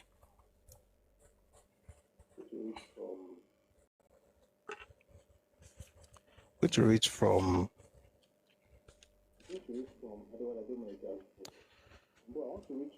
going to read from Adewale Ademoyega's book. But I want to read to you. Oh, beautiful. I found it. From Adewale Ademoyega. So what did we see from Nzogu? Nzogu said, the aim of the Revolutionary Council is to establish a strong, united, and prosperous nation, free from corruption and internal strife. Our method of achieving this is strictly military. There is no precedent that this man was talking about, that IBB was talking about, they're going to make our lower president. They did not have that plan. Let's read from Adewale Ademoyega's book. Ideologically, the core of the revolutionary officers had agreed on a program of action to be implemented if we had successfully taken the reins of power into our own hands. This program covered areas of politics, economy, education, social, and foreign affairs. Politically, we believe that our immediate step would be to correct the worst anomaly of the 1957 Constitution by breaking down the country into smaller units or states. In other words, the 4 regions which existed till January 15, 1966 were to die instantly, and on their dead bodies were to emerge 14 states, each of which would be conterminous with 2 of the former 26 provinces of the Federation, except Sokoto and Oyo states, which were to be conterminous with 1 province each. In effect, there will be 7 states each in the former North and South. These were to be governed by military governors, who would be chosen on believed in the immediate release of political prisoners of those days, namely Shade and so on. As we saw it, these actions would bring immediate relief to the suffering masses of the West and North, and will generate peace and concord throughout the Federation. There's something else they said. So if you see what they said here now, it didn't mention that they're going to make him president. They're just going to release political prisoners. The point is that and he said they're going to have military governors and they believe in the immediate release of political prisoners. It did not say they're going to make anybody president. Let me say this, and this might shock you, but I'm sure a lot of you probably know this anyway. The first place that they claim that the coup, January 15 coup, was actually organized to free Awolowo and make him president. The first place that thing was published was the Eastern Region newspaper. Question: what's the business of Eastern Region publishing that kind of news?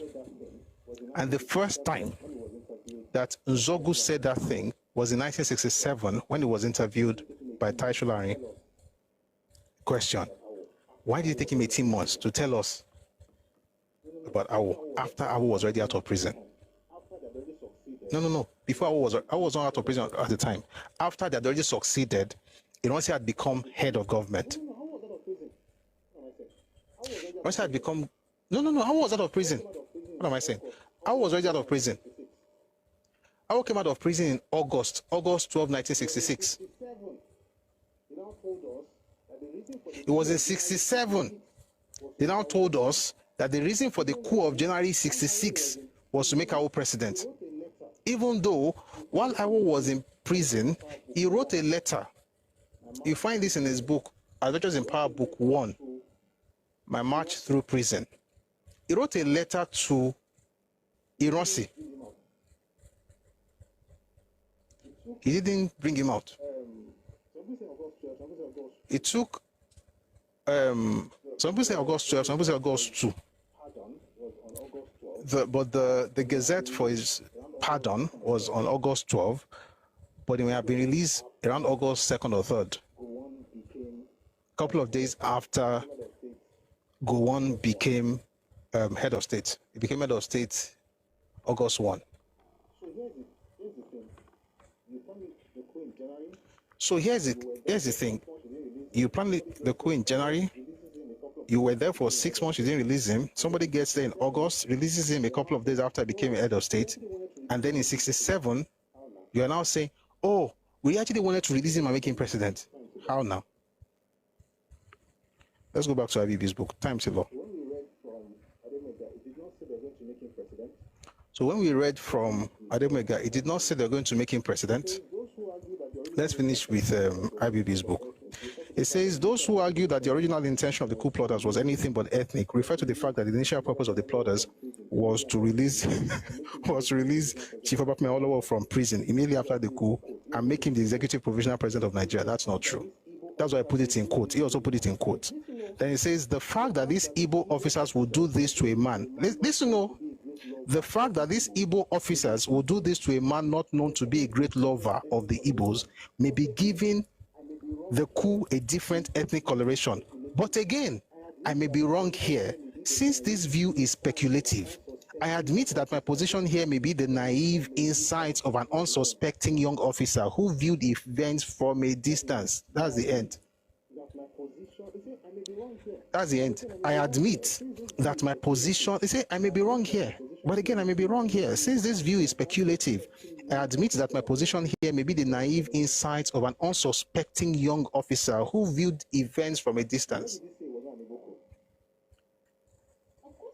Where did he say it was not an Iboku? Of course it was an Iboku. Anyway, there was no time that this man said it was not an Iboku. He was just dilly-dallying. Some people say it's an Iboku, but it took on an unmistakably ethnic coloration. But maybe it's not an Iboku because they said there's going to become a kingdom. But maybe it was kingdom. But you know what? Whatever I say is the view of an unsuspecting officer. Like, I'm looking at things from a distance. That's what IBB said in his book. We just read it. So whenever you speak and they say go and read IBB's book, ask them, have you read the book? So here's the summary or the conclusion of everything. That coup was an Iboku. And it was not an Iboku just because of his planners. There are three things to look at: the planners, the beneficiaries, and the victims. Or the planners, the victims, and beneficiaries. The planners were mostly Igbos, but that could be a coincidence because there were more Igbo officers anyway. So you can't use that to judge. But actually, that's a major judge. Why? Because it was planned to look a certain way, involving people from different walks of life, not just the military, even the civilian guys. And that much you will find in the special branch report of April 66. The victims of that coup, all the politicians that were killed, none of them was Igbo. The major officers were people that could be a threat to Ironsi. They were unalived completely, in the most gory way, right? It is true that certain people in that coup were revolutionary in nature, like Nzogu, like Ademwega. That's true, but they were being used. Why? How do I know that? If you read, where I did not read today, if you read Gowon's book more, you see what happened, between that. It was Gowon, if I read part of it, that it was Gowon who had to tell the boys to get on, to go look for the coup plotters. Left to Ironsi, it was going to take them under 2 hours. But if you read, since we've been reading, let's read one more, right? Why do I like to read these things? Because I don't want people to say he's making things up, because it's not necessary. I don't think it's fair, to be honest, like to make things like this up. And also, like I always say, I wasn't there, so it's important to actually read the books of people who were there. That's That's the respectful thing to do. When I say respect, I mean respecting the listeners, so it doesn't look like I'm making things up. I am gift. Thank you.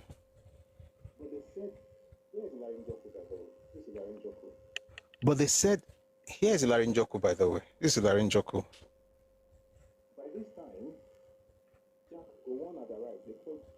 By this time, Jack Gowon had arrived. They called Yakubu Jack. I think I've said it here before. So these names are the same. Yakubu, Jacob, Jack, Jake, all those things are the same thing. So it's called Yakubu Jack. By this time, Jack Gowon had arrived at the battalion headquarters and was with us. We read from his own book what happened after he arrived. We're just going to connect very quickly. By this time, Jack Gowon had arrived at the battalion headquarters and was with us. Lieutenant Colonel Jack Gowon, who was sleeping in Ikeja military cantonment, just like he said in that book as well, that eventful night never forgave me for not sending for him specifically. It was impossible for anyone in my position to remember all the details in such a situation. I was not even sure I knew he was back from the party. According to the military practice, the alarm raised by the bugler was enough warning for all and sundry to turn out. But they said they would not kill anyone, the general said. Who was the general? Anyone can help us in the comment section. YouTube, Facebook, anywhere, Twitter, TikTok. Who was the general? But they said they would not kill anyone, the general said. Okay? Anyhow. Thank you. Thank you. But they said they would not kill anyone, the general said. That obviously was an admission of foreknowledge of the coup. Jack looked at me. None of us said a word. From this day forward, I was to lose Jack's confidence from all indications. He thereafter bore the impression or the notion that I knew about the coup beforehand. Ironsi was the general. I'll read a few more things here very quickly. The general officer commanding asked for paper and pen. These I provided. He wrote down key points, KPs, and very important personalities, VIPs, to which troops were to be sent for protection. Listen, no. These include the Nigerian Broadcasting Corporation, NBC, the Parliament House, Post and Telecommunications, the Prime Minister, the Inspector General, the Brigade Commander, number 11 Thompson Avenue. That's around on the Malari side. In addition, he listed some of the officers he wanted apprehended.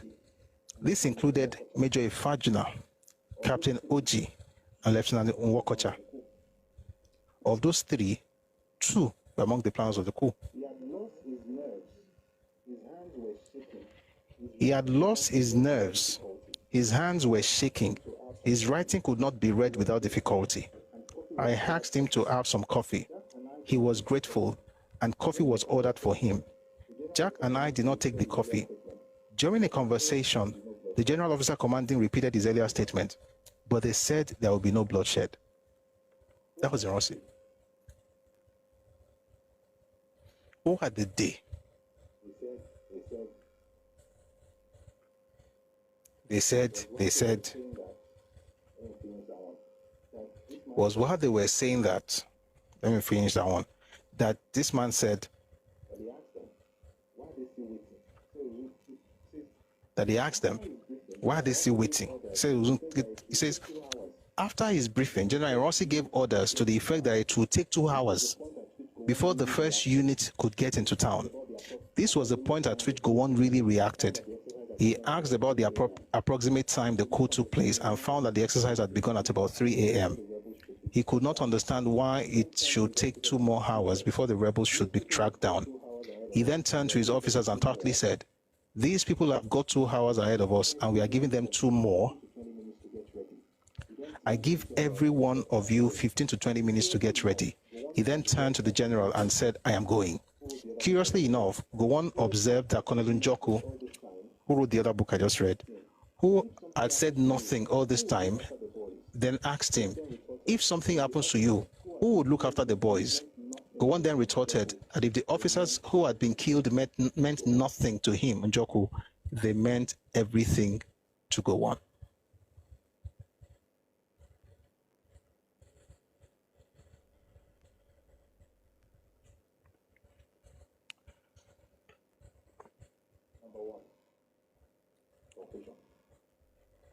Number one, conclusion. IBB did not say it was not an Igbo coup. Number two, IBB actually said it took on an unmistakably ethnic coloration Igbo coup. Number three, there was a revolutionary coup on that day.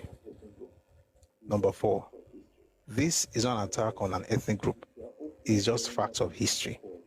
Number five, if you are okay hearing Northern Counter Coup of July 29, you shouldn't feel anything hearing January 15 Igbo coup. And that's what it was. Why do we say that? Because it was designed to ensure that Igbos will be kept in power.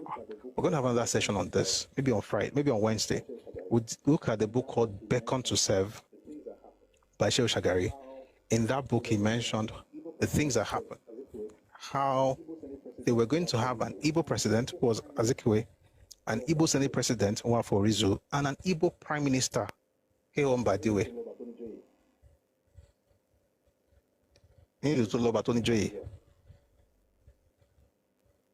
It was planned work. We're going to discuss that on Wednesday, 4 p.m. if we're time. Tomorrow we'll be here.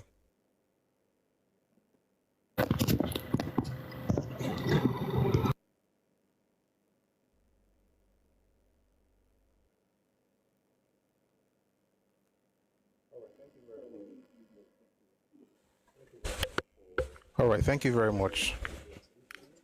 Thank you very much for listening. I hope we learned something, right? And for me, one of the most important things in the session, or what we listen to really, is to be informed, right?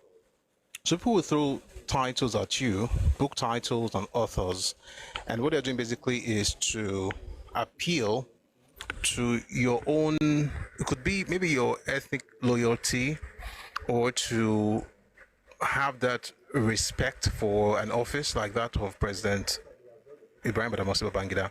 And they throw those things around. Again, not that they have read the books themselves, because if they had, they wouldn't have brought those books up, because the books don't really make them look good. The truth of the matter is this: the only books that make Igbos look good on this matter, again, like I said, this is not an attack against Igbos, but your propagandists have done a terrible job, in the last 50, 54, 55 years.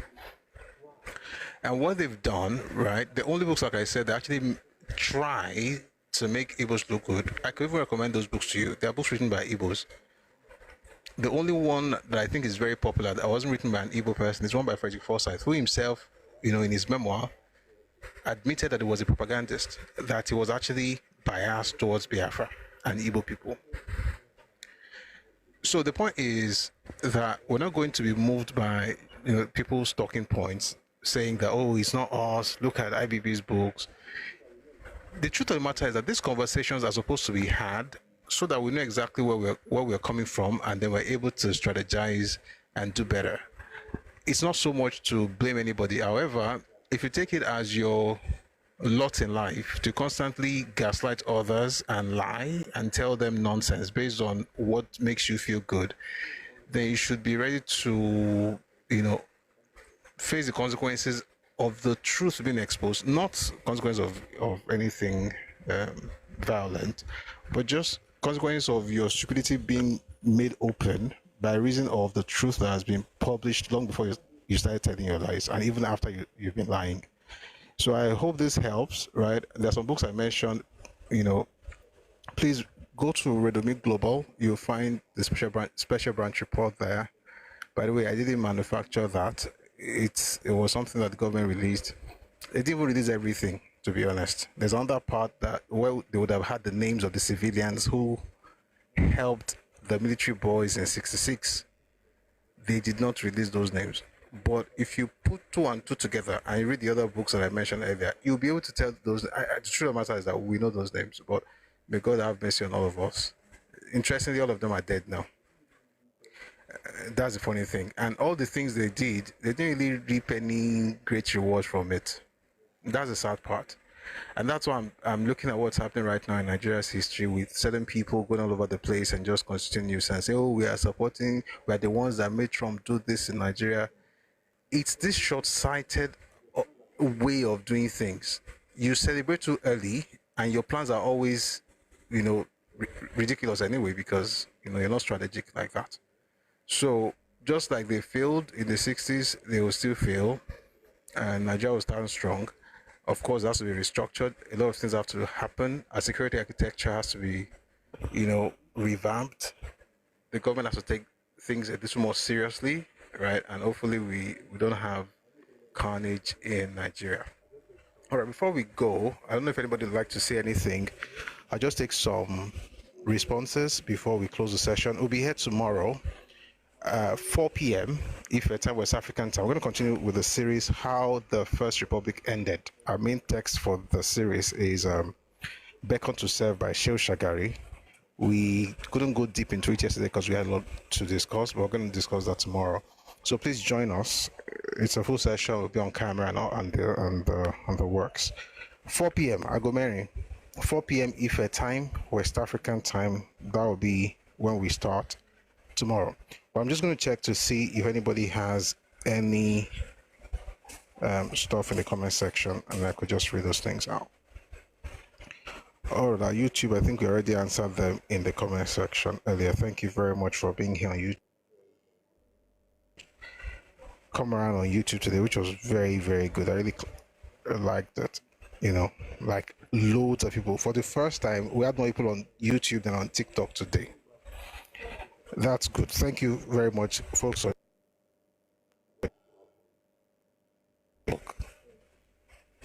Let's clap for you. Thank you. Thank you for liking and sharing. And apparently, I think we're also gaining more ground, so to speak, on Facebook as well. Thank you, Facebook guys. I see you. Thank you. Please keep supporting the channels, right, and the pages. Keep sharing our stuff. We want to get the truth out. Like I said, these things are not being discussed because you want to demonize an ethnic group or denigrate anybody. It's just that we need to be armed with the truth, and that will make us have conversations that will now help us structure Nigeria properly. That's the end goal, to be honest. You create a structure that actually factors all these things, because the truth of the matter is this, and this is it's good and bad. Here's the truth. Tomorrow has already happened as far as Nigeria is concerned. Tomorrow has happened. The only way we can say it shouldn't be the same that happened yesterday, essentially what I'm saying, that tomorrow is almost the same thing as yesterday in Nigeria. Tomorrow has happened. The only way to make sure that we change the trajectory is to actually acknowledge the fact that if we do nothing, what we're going to see is what has happened in the past.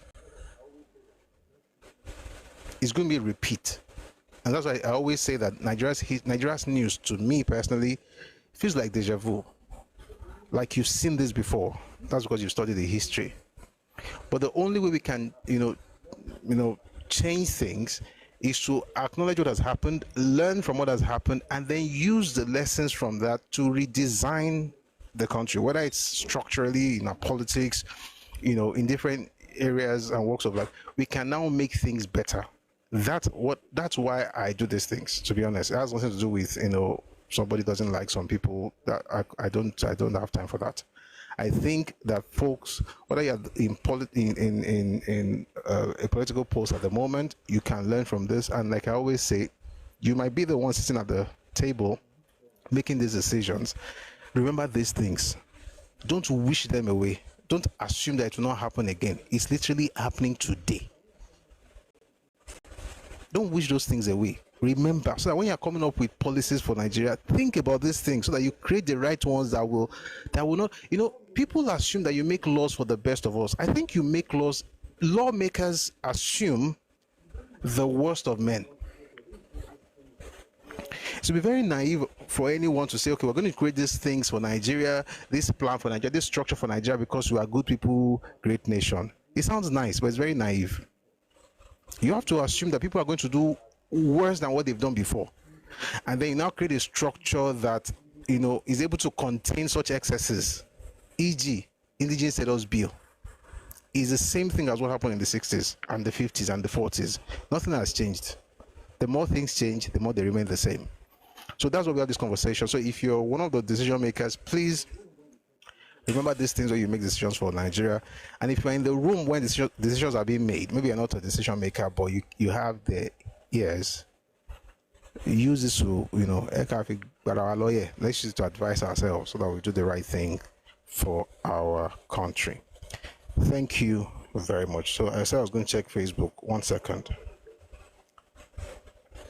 TikTok. I want to clap for TikTok too. Thank you.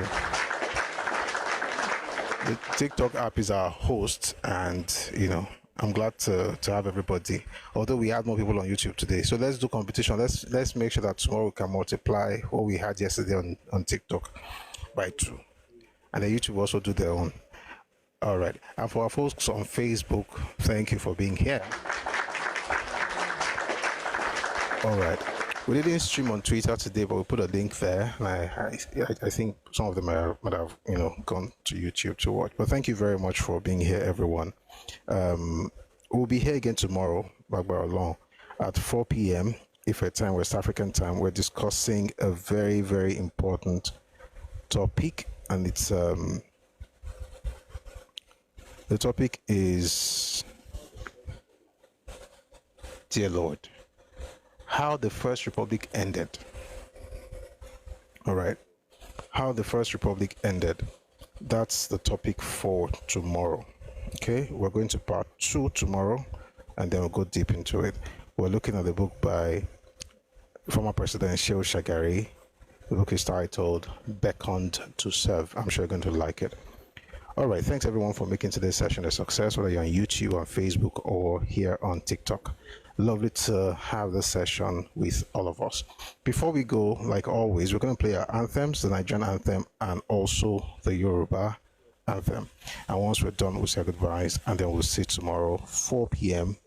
Ife time, West African time. Also, let me quickly announce that we're going to have a game show on Friday. If you'd like to be a part of it, kindly go to linktree/Redomi Republic to register. Okay, Linktree, linktr.ee/Redomi Republic. You find the form there. If you didn't get the address, check Redomi Global on Telegram. You find a link there.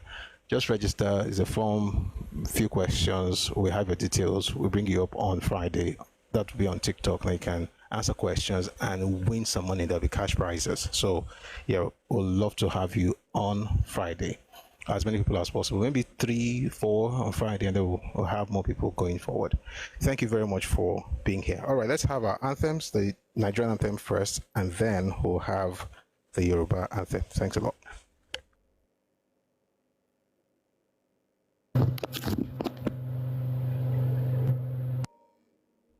Past 2 years, and the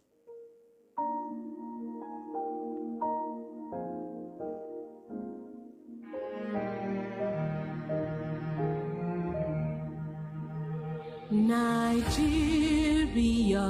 we hail thee, our own dear native land. Though tribe and tongue may differ, in brotherhood we stand. Nigerians all are proud to serve our sovereign motherland.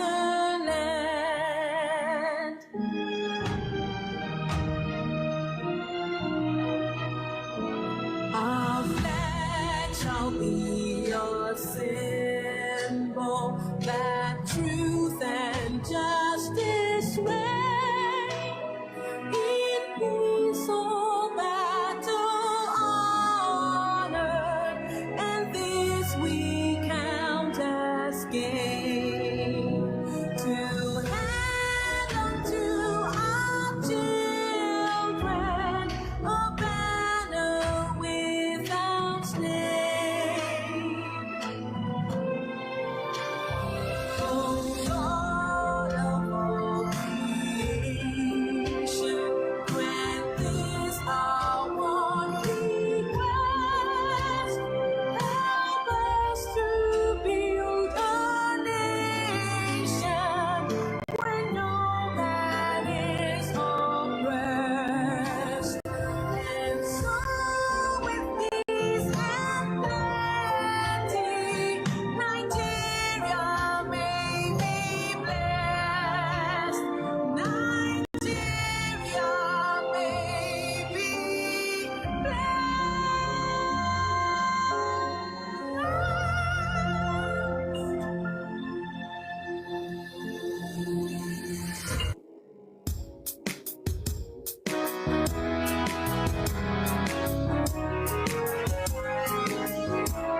wa ní ìmọ́lẹ̀ Ògo Adúláwọ̀, ìmọ́lẹ̀ wo ní wọ́kùn lágbára Ọlọ́run. Ilẹ̀ Yorùbá ò ní bàjẹ́, Nàìjíríà náà ò ní bàjẹ́.